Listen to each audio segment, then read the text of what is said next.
Selamat siang, dengan PT Jaya Abadi Science City ada yang selesai. Hai rekan-rekan, Assalamualaikum warahmatullahi wabarakatuh. Perkenalkan, saya Asy Fitri Cahyani, Instruktur Bisnis dan Manajemen BLK Banda Aceh.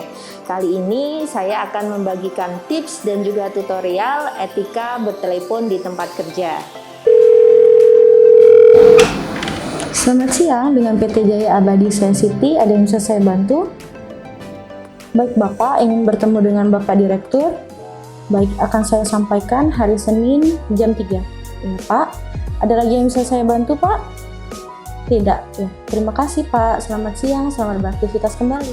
Untuk tips yang pertama, pada saat penelepon sedang menelpon kita, jangan tunggu sampai 3 kali berdering. Sekali berdering langsung kita angkat. Kemudian kita sebutkan salam, lalu kita sebutkan nama perusahaan kita perkenalkan diri dan tawarkan bantuan.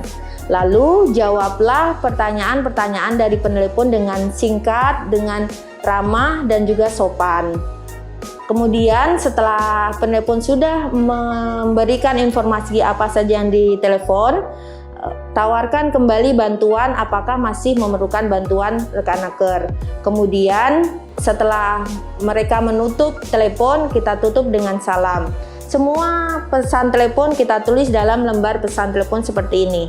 Ya, ini adalah LPT atau lembar pesan telepon untuk menulis semua pesan telepon yang ada. Demikian tips dan juga tutorial etika menjawab telepon di tempat kerja. Ingin lebih mengetahui informasi pelatihan dan sertifikasi? Jangan lupa follow, subscribe akun media sosial BLK Banda Aceh.